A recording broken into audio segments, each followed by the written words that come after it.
Hi everyone, welcome back to Hope and Coffee. I'm Hope, and you know who my very best friend is today? Coffee.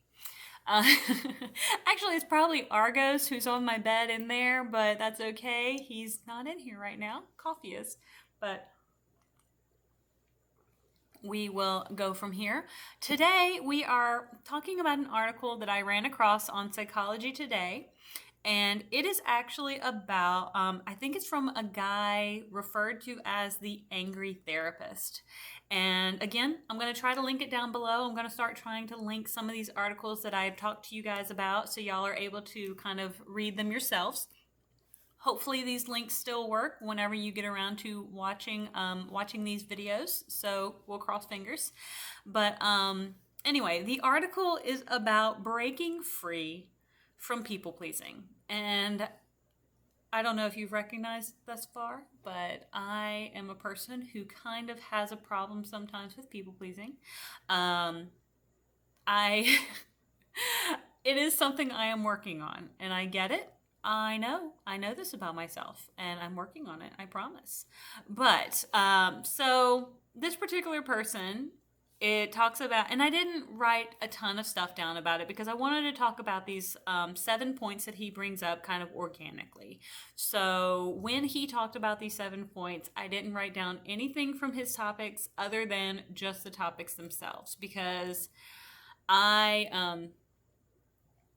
I felt pretty confident that as a people pleaser, that I hope that I'm interpreting these correctly. Now, if I go into these and I really don't know what he's talking about, and you go and read the article and you find me to be completely incorrect, I apologize. And please call me out on it. You are totally fine with doing that. Again, I am fine with being proven wrong. If I make a mistake, I will admit to being wrong, and that is okay. Hey, you know what? We all make mistakes. We date the wrong people, and we make mistakes. But hey, so it happens. But number one, according to Breaking Free, number one of the breaking free of the people pleasing, number one is recognizing and understanding your patterns.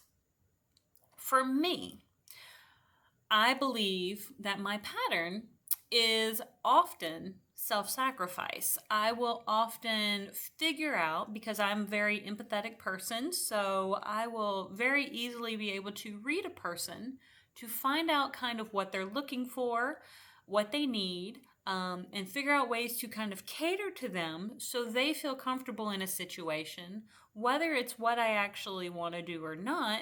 But as long as they feel comfortable, then I'm going to feel okay. Um, that's not okay for me because I'm being a people pleaser at that point. I'm not doing what's usually very genuine to me, but as a people pleaser, um, I almost do it without meaning to sometimes. So that is where I need to recognize and understand that pattern. Is I need to recognize that with like when I'm kind of sitting with someone and learning that person, that I'm not learning that person in order to only give them what they want, but I need to sit with that person in order to find out how best we both can provide each other with what we both need, I think. That's how I'm going to interpret that. But again, number one was recognizing and understanding my patterns or your patterns when you're a people pleaser. Number two is defining your boundaries. Well, that is something I'm definitely working on. And it's something that I've been working on. Through this last relationship that just ended, I was really working on some boundaries. Now they feel flimsy at best, but I do feel like I was on the right track with some of those boundaries. And I'm going to continue trying to work on those, even though they, again, I feel as though they didn't quite work out as well as I had hoped. That I am still going to try my best to keep moving on a very good track with those. But Defining your boundaries. If you need to, write them down. Figure out what your boundaries are and stick to them. And don't cave into them because they don't feel comfortable for someone else. And that's something I need to work on. But then number 3 is practice self-validation. That is something big for me that I need to work on, because my friends can tell me all day long that I'm a good person or that I'm cool or awesome or amazing. But then at the end of the day, when I get my heart broken, I feel like I'm a turd and that something's wrong with me, because why don't people stick around? And I'm not practicing self-validation very well. I am being very detrimental to myself when I should recognize that I'm not the problem, that I'm not the one who did anything wrong, and I'm not the one who should feel bad. I should recognize that I gave it my all, that I was nothing but loving and supporting, and that when it came down to the end of the day, I was the one who tried to be the people pleaser, and it didn't really work out for me. So my self-validation is that, you know what? I did nothing wrong. I am a good person, and that I do not get to blame myself for doing nothing wrong. So I validate myself as being, as not being the turd. So number 4 is learn to say no. That is something I also need to work on. There's a lot on this list of 7 that I need to work on. But again, I'm a people pleaser. And I really need to work on saying no. I need to learn when too much is too much for me. I need to learn when something is outside of my comfort zone that is too much right now. And it is okay to say no. It is okay to say not right now. And it is okay to say I'm not comfortable with this. But I need to practice that much more frequently than what I do.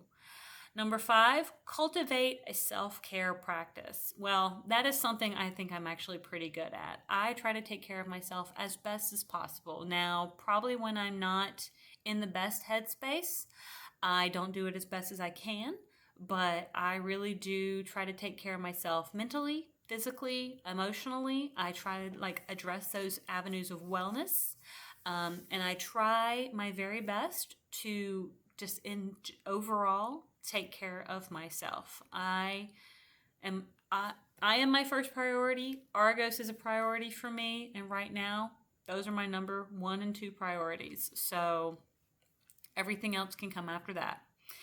Number 6 is surround yourself with supportive individuals.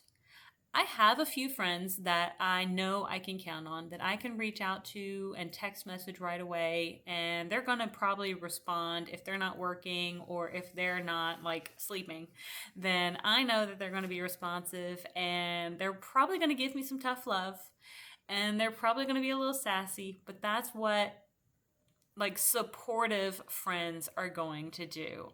That is what the good friends are going to do. Good friends are not there to coddle you, and they are not there to just go, oh yeah, woe is you, no. Because I have a couple friends that are they just want to kind of coddle you, and then I don't know, it just doesn't really work out. But the ones that can kind of give the tough love, the ones who can kind of talk to you and be like, Rachel, you kind of need to pull your shit together.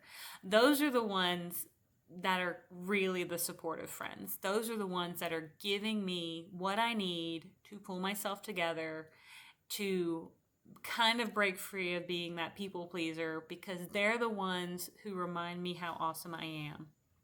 And finally, number 7 is embrace imperfection. And I'm trying to do that more and more frequently. I know I'm not perfect. I know that I still have things that I can work on as an individual. But when it comes to relationships and when it comes to people pleasing, I know I do my very best, and I'm not going to get it right all the time. And I know that sometimes I can come off as passive aggressive, and I apologize for that. Even if I don't intend to, I hope that someone will communicate with me if they think that I am being that way. But needless to say, I embrace the fact that I will not be perfect all the time in all situations. But until the next time, we will continue working on breaking free of people being people pleasers. And I will see you all on the next page. Have a great one.